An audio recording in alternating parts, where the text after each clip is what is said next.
A lot of people are approaching it like a preseason game. He's approaching it like a game. And that's how he's always approached everything, to prepare and to approach it like this is it. He's thankful and appreciative of the opportunity. Every now and then, the NFL preseason produces a moment so raw, so dramatic, it explodes beyond the field and into the headlines. That's exactly what went down in Cleveland after Dillon Gabriel thought he could sneak a jab at Shedeur Sanders during a sideline interview. It was subtle enough that some people might have missed it, but it was not subtle enough to escape the ears of Shedeur's dad, Deion Sanders. And if there's one thing the football world knows about Deion Sanders, it's that he doesn't let disrespect slide. The Hall of Famer, coach and father, has built his reputation on two things: winning and protecting his family. So when Gabriel's words about Shedeur hit the airwaves, Deion decided to respond with a message so sharp, so unapologetic, it instantly became the talk of the Browns locker room. Insiders say what came next was never meant to leave private conversations, but in the modern NFL, nothing stays quiet for long. A simple text message from Deion Sanders to Dillon Gabriel managed to ignite one of the most controversial off-field sagas of the preseason. Fans are now debating whether Deion went too far,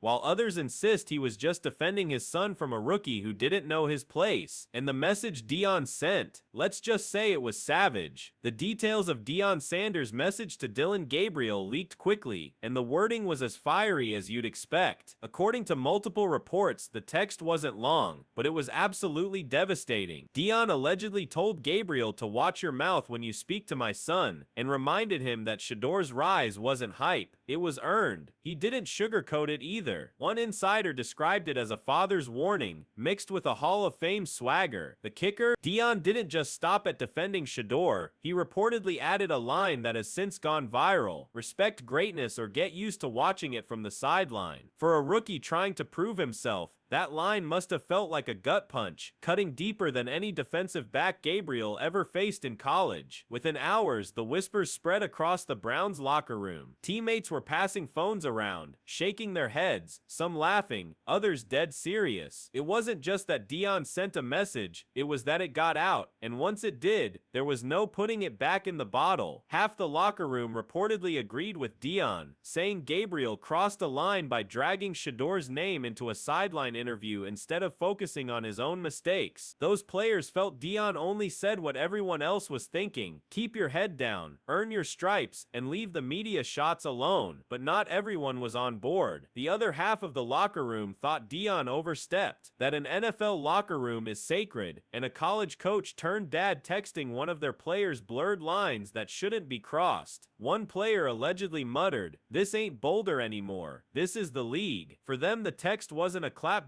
it was an overstep. The NFL, in their eyes, is about men handling their own business, not fathers getting involved in locker room disputes. The divide was real. Younger players leaned towards Deion's side, admiring his loyalty and the way he backed his son. Veterans, meanwhile, worried it was creating unnecessary tension in a room already juggling a crowded quarterback competition. And for Gabriel, he suddenly found himself in the center of a controversy he never meant to ignite, stuck between teammates who wanted to move on and others who secretly agreed he brought it on himself. But if Gabriel thought the drama would stay confined to the locker room, he was badly mistaken, because once the media got wind of Deion's text, the story went nuclear, and what happened next would shock everyone. The moment whispers of Deion Sanders' text leaked outside the Browns facility, the story took on a life of its own. By sunrise the next morning, Cleveland talk radio was flooded with callers debating whether Deion had crossed a line or whether he had every right to defend his son. Drop a comment and let me know what you think. Local reporters scrambled for details, quoting anonymous sources who claimed they saw the message firsthand. One headline summed it up bluntly: Coach Prime text rookie quarterback, watch your mouth. National outlets wasted no time picking it up. ESPN panels turned the exchange into a full segment, with one analyst arguing, if you're Dillon Gabriel, you can't even respond. The moment you clap back, you've already lost. Fox Sports 1 went further, framing it as another chapter in the never-ending Browns quarterback circus. Even late-night hosts found room to poke fun, joking about Deion recruiting for his son in the middle of an NFL locker room. But the loudest voices came from social media. Fans clipped Gabriel's original sideline interview and stitched it next to graphics of Deion's supposed text, captioned with flames, laughing emojis, and bold captions like he got cooked by a text message. The phrase "respect greatness," allegedly from Deion's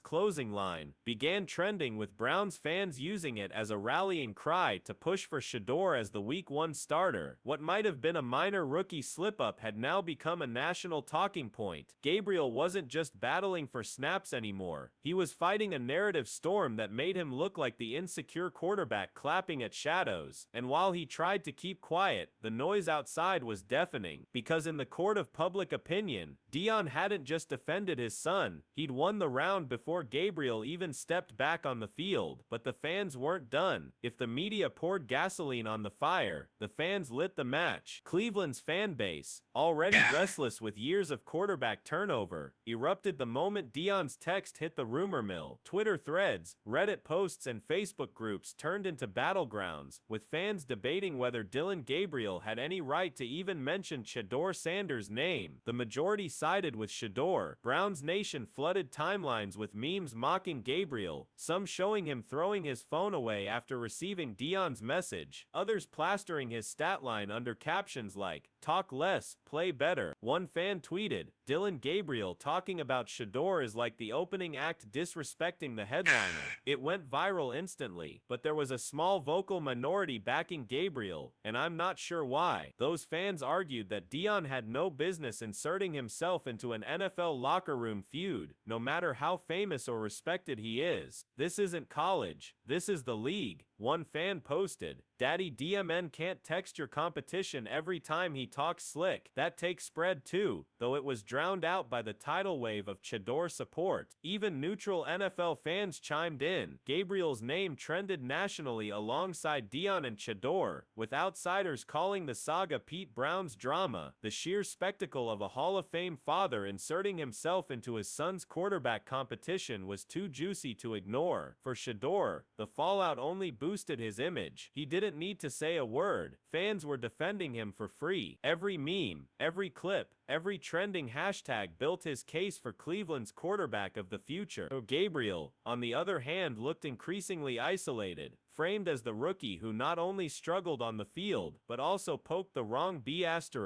asterisk half of it. And inside the organization, the noise wasn't just outside chatter anymore. Before Dillon Gabriel opened his mouth, the Browns' quarterback battle was already a mess. You had Joe Flacco, the former Super Bowl MVP. You had Kenny Pickett hanging on to what was left of his reputation. Then came two rookies, Shedeur Sanders, who became the darling of Cleveland after his poised preseason debut, and Gabriel, the third-round pick with plenty to prove. It was crowded, competitive, and unpredictable. But once Gabriel's sideline comments and Deion's savage text took over the conversation, the battle wasn't just about performance anymore. It became about perception. Coaches will tell you they try to block out the noise, but the truth is, in a city like Cleveland, perception is reality. And right now, every ounce of momentum was swinging towards Shedeur. Inside the building, the divide was clear. Some staffers reportedly felt Gabriel showed immaturity, and that his reaction under pressure revealed more about him than his completions did. Others defended him as a fiery competitor who was just frustrated after mistakes. But the problem was simple. Every time Gabriel stepped on the practice field, eyes weren't just on his throws, they were on his body language, his composure, and whether he'd let the controversy eat him alive. Meanwhile, Shedeur hardly had to lift a finger. His composure, both on and off the field, was being contrasted with Gabriel's slip-up. Fans were louder than ever in their calls for him to get first-team reps, and local talk shows were practically campaigning for Sanders to be named starter. The longer Gabriel stayed in the spotlight for the wrong reasons, the easier it was for Sanders to look like the answer. And while the quarterback competition was supposed to last weeks, Deion's text may have accelerated the timeline, because now, the debate wasn't just who played better, it was who the city trusted to lead. But if Cleveland was divided, one person's Deion's move might have made things even more complicated. Deion Sanders himself. Deion Sanders has never been shy about speaking his mind. As a Hall of Famer, a cultural icon, and now a head coach, he's built a career on commanding attention and never backing down. But when word spread that he fired off a private text to Dillon Gabriel, the football world split into two camps: those who applauded him for defending his son, and those who blasted him for crossing into NFL business that wasn't his to handle. Supporters argued that Deion did exactly what any father would do. Gabriel's sideline interview wasn't just a casual comment, it was seen as a direct shot at Shedeur's credibility, and for Deion, protecting his son's name wasn't optional, it was instinct. To his fans, the savage text was vintage prime, bold, unapologetic,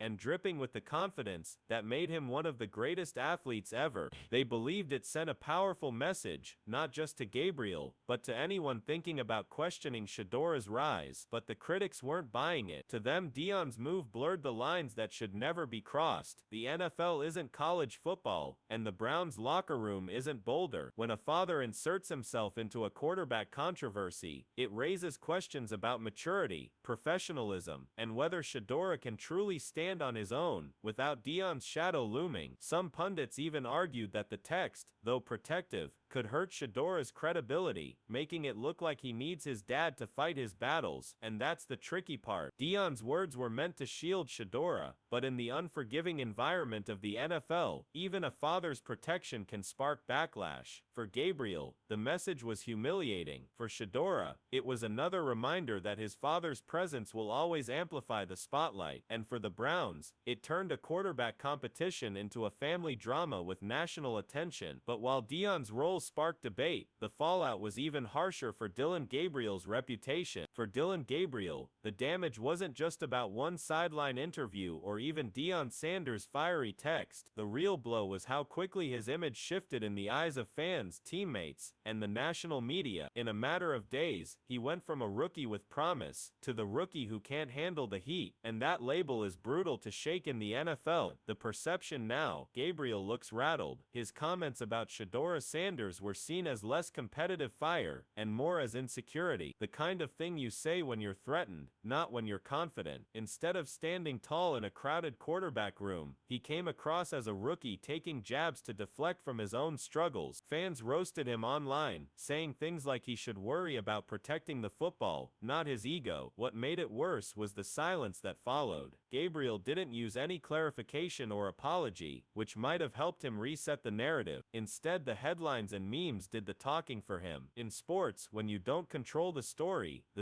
controls you, and Gabriel's story had already been written. A young quarterback out of his depth, lashing out at the wrong target, and then getting humiliated by a text message from one of the most iconic names in football. Inside the locker room, some players sympathized. They knew what it felt like to be under pressure, but sympathy doesn't always equal trust, and in a franchise starving for stability, trust is everything. Gabriel's shot at Shedeur and the fallout from it painted him as a question mark, not a leader. And in Cleveland, where quarterback controversies have ended careers, that's the kind of image you can't afford to carry.